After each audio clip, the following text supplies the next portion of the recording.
Preseason is over and the Detroit Lions roster is set. I'm Dannie Rogers and this is Inside the Pride presented by Whisker, maker of the litter robot.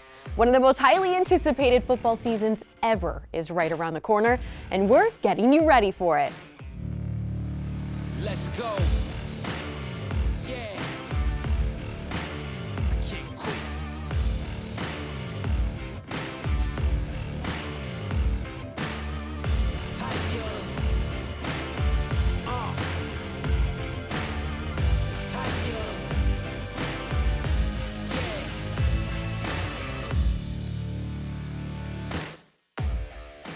The Detroit Lions hit the trenches for training camp back in July, and it all culminated into a 2-1 preseason record.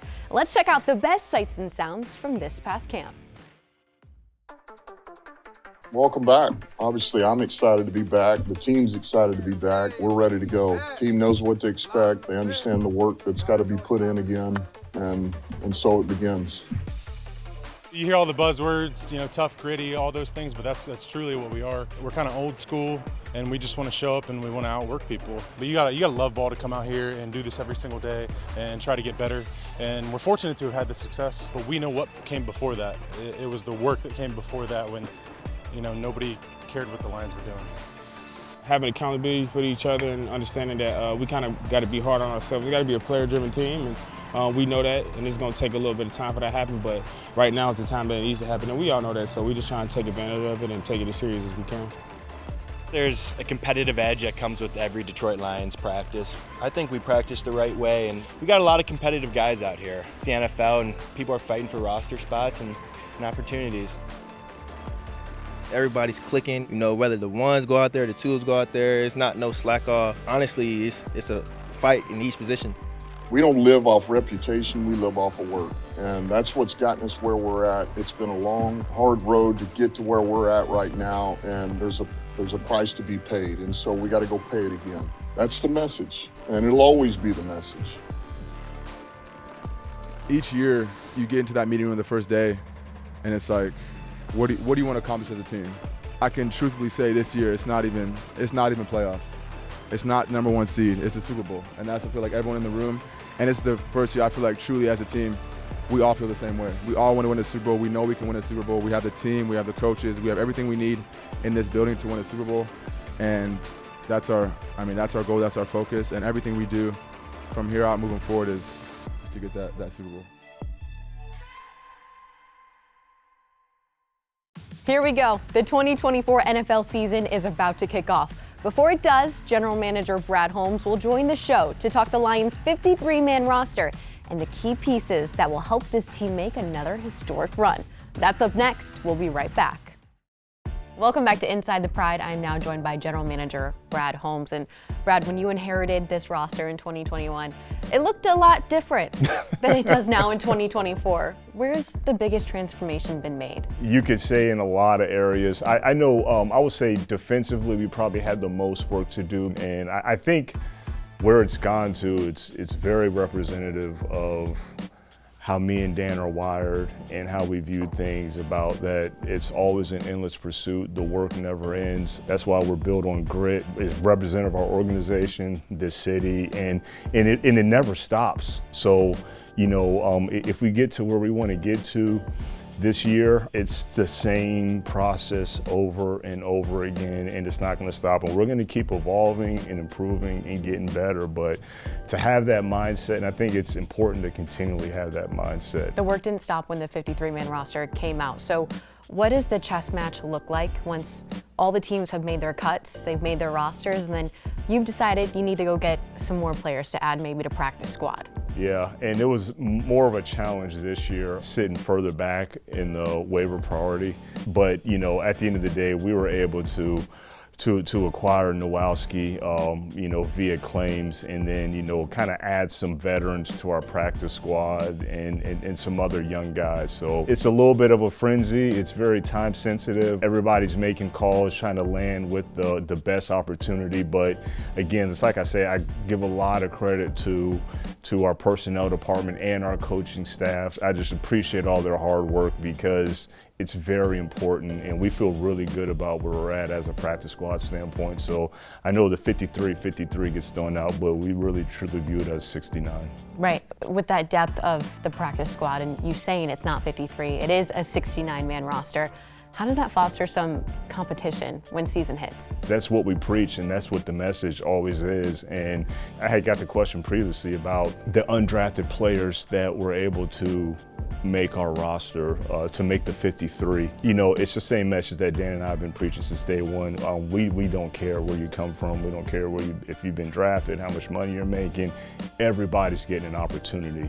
It doesn't matter. And so those guys earned those jobs, and so that's why we went ahead and, you know, rewarded them. But it's not just rewarding them. We feel that they can help us win football games, and so that's why they made it. So just really proud of them, and you know, we're just going to have to keep that same relentless mindset and aggressive mindset. A couple of veterans on that practice squad, Tim Patrick, Allen Robinson. The glaring need for this team was another receiver all the way through training camp. How are those two going to hopefully help fill that void? Yeah, you know, those guys are proven guys that have been doing it for a long time. Starting with Allen Robinson, I mean, I think he was 17-game basically starter for Pittsburgh last year, and he played in every single preseason game with the Giants. We were able to see him up close when we had our joint practices. And then the same with Tim Patrick with, you know, the 2 previous years with the injuries and everything that he's battled through. And to see him out there in preseason games, running around, running routes, catching balls, you know, you felt a lot better about it versus taking a shot in the dark and you hadn't seen these guys move around. But it's still a competition, and you know, I had a conversation with both of them yesterday that, you know, look, I know you guys are proven, you guys played a lot of time in the league, but they understand that they have to earn it. They have to compete and earn it. And but I'm not worried about their mindset because those guys are wired right. When you were asked about the expectations for this upcoming season, with zero hesitation, you said Super Bowl. Why? We want to get better every single year, and that's always the goal. I mean, as soon as me and Dan got here, you know, that was the goal. Now, we knew we had work to do, and we're always going to put that work in, but that's always going to be the goal. But we did say we have to get better every single year, and we have done that, and coming so close last year, and you know, that's a tough, ugly feeling in our stomach, and we just have to do more. And it takes more, and you see it around all the building and everything, and so the message is very clear, but being that it's so much more emphasized that we have to get better, there's only one place to go, and then that's Super Bowl. The 2024 expectations for these Detroit Lions are palpable, no matter who you ask. We wanted to hear from the media experts on how Detroit can stay on track towards winning it all this season. Not only do I love the Lions because I'm a fan, but also this is a really good team. So my expectations are, I'm saying a little prayer here, for a deep playoff run, like maybe one that goes to New Orleans. Well, the ceiling's Super Bowl champs, and I think that's what all teams say, but there's not a reality necessarily that that's something all teams in this league can achieve. But the Lions are one of the few that, in my opinion, can absolutely achieve that goal. I mean, they were right there last year. They've upgraded on the defensive line, in the secondary, some weak spots. They've committed to the offensive line, and this is a team there's no drama with them, right? Everybody's invested, everybody's valued, and that goes a long way when you have a competitive team, because now they're not worried about this contract or that contract or whatever off the field. Let's play football, let's get back to where we were last year, and let's finish the drill. Well, let's start on offense because it's really interesting to watch. Obviously, Amon-Ra St. Brown earned his extension. Absolutely no questions there, but I was really impressed to see Jameson Williams so far. The Jameson Williams role and what he can do, if that could be a consistent presence over the course of 17 games, that to me would take this offense specifically to another level. We have a great Sam Laporta situation, and going to the next year of that should be even better. That is a huge fundamental of this team, and it lets everything else flow, giving some space even for the run game. You are out there chasing Laporta, Amon-Ra, Jameson. Good luck stopping the run. So those two things work hand in glove and give Jared Goff the opportunity to make the best decision possible. I think that the fact that the defense is so much improved. I mean, I believe Aqib Talib when he said that this could be the best cornerback duo in the National Football League. And part of that is because the improvements along the front of the defense really help aid the back. They two work together. You add a guy like DJ Reader coming over from the Bengals, he's a monster. I mean, he's not just a guy who can stack blockers, but he can make the play. Then you add Marcus Davenport onto the edge opposite of Aiden Hutchinson. This is a heavy-handed guy who, when he gets his hands on a tight end or something, he immediately stuns them, right? So if you get people who can stun the original push from an offensive line, that shakes things up. That lets things on both levels, in the middle and the back end, work a lot faster, play a lot better. So I think that defensive line is going to be a potential for a huge upgrade. But when I think of teams like the Lions, the challenge is not rushing the process, because all they want to do at the end of the day is get back to that NFC Championship game and win and push through to a Super Bowl. But they can't. They have to deal with training camp. They have to deal with week 1. They have to deal with the dog days of an NFL season. The Lions clearly are the kings people are coming for. That's something else that they have to brace for. They are the team in the NFC, other than the Niners, maybe the Eagles, that everybody's gunning for. So I think the challenge is remaining sharp throughout the period of the season that matters, because results in September, October, and November matter, but they don't have the stakes attached to them that this team, at least a large portion of it, both staff and players, experienced not that long ago. When I'm looking at this team, the fact that the defense is going to be so much improved will help this already great offense shine even more than they did last season. It scares me to say it just because I've been a fan for a long time, but I think this is a team that very conservatively, 11-12 wins.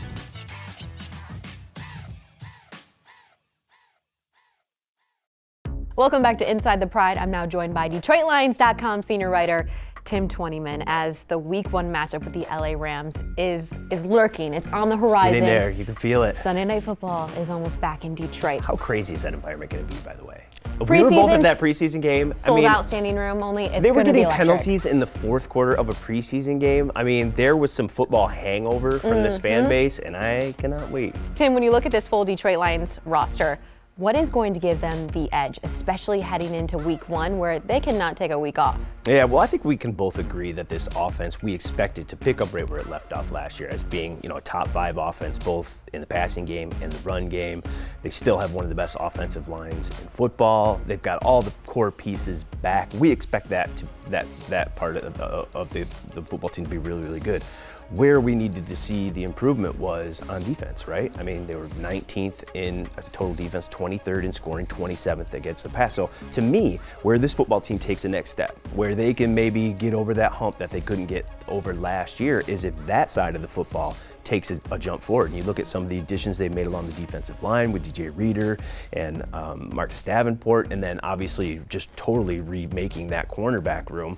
To me, that's where they can take the biggest jump. And if they do, I think they can have one of the most complete football teams in the NFL and be one of those teams really to beat in the NFC. Are you expecting this team to be at their best Week 1, full strength? Yeah, they're healthy. I mean, we'll have to see with DJ Reader.